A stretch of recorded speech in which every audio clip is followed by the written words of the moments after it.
YouTube! What is going on, y'all? It is your boy Young Texas and welcome back to my YouTube channel. Hope you're all having a fantastic day today. So we are finally at the end of the Vanguard year with Modern Warfare 2 releasing tonight at midnight Eastern time. That said, we are just mere hours away from moving on from Vanguard forever. I promise I am never going back to Vanguard. Before I get started with what this video is really about, I just want to talk about this year for me as a creator with Vanguard. Vanguard was an incredibly tough year as a content creator, with at many times the content becoming incredibly stale. However, through all of that, I was able to continue my YouTube daily upload streak that currently sits at 713 days and counting. If it wasn't for the support from all of you, however, none of that would be possible, so I want to thank you from the bottom of my heart for all of the support you have shown me throughout the entire year. Now, however, let's just talk about Vanguard. Throughout the entire year, Vanguard received a ton of hate and criticism from content creators and players alike, and if I'm being honest, that hate and criticism was well-founded and justified. However, Vanguard was, to me at least,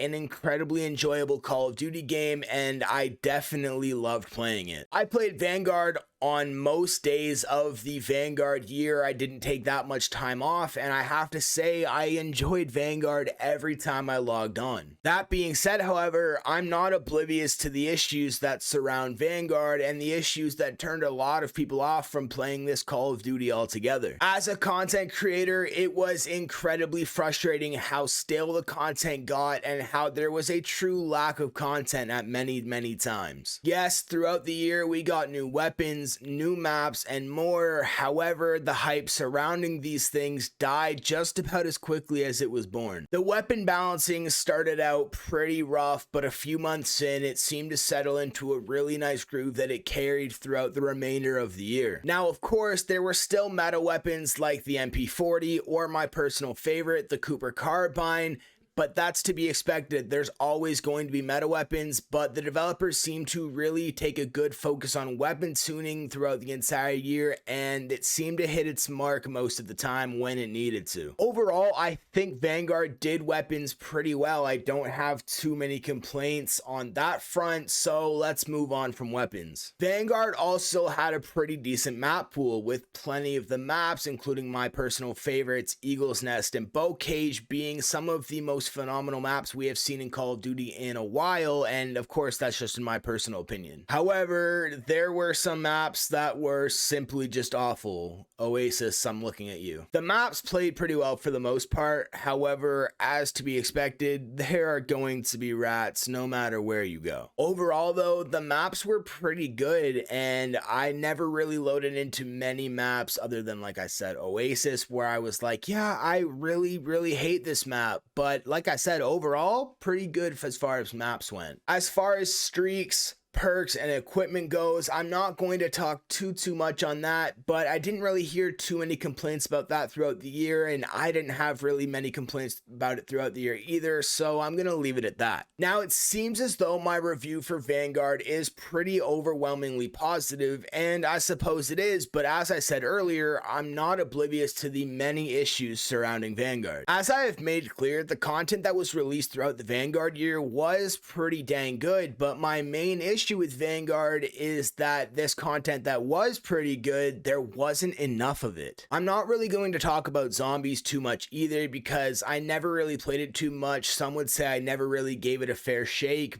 However, it really wasn't that good, especially if you compare it to zombies in COD Past. Now, just to wrap it all up, I think that Vanguard was an incredibly trying year. I think there were plenty of issues surrounding Vanguard, and some issues that, like I said, turned people off completely. However, I don't think Vanguard was as bad as a game as many people are making it out to be. Now, all of that being said, however, I am incredibly excited to be moving on from Vanguard, and I am so ready to turn it up a notch with the release of Modern Warfare 2. But yeah, guys, this is effectively going to wrap up today's video, which is also my final ever Vanguard video, and I hope you all enjoyed. Be sure to drop a like and comment on it down below. Let me know what your favorite part about Vanguard was, and what your least favorite part about Vanguard was, and also make sure to hit the subscribe button and hit that bell to turn on those notifications so you never miss any of my daily uploads. For even more from me, be sure to check out the links in the description below to connect with me on all of my social media so you never miss any of my content. Also, for the latest and greatest Call of Duty news, intel, and so much more, be sure to use the links in the description below to connect with IPC on all of our social medias as well as our website. But other than that, I hope you all have a great rest of your day, and that's been it. Peace.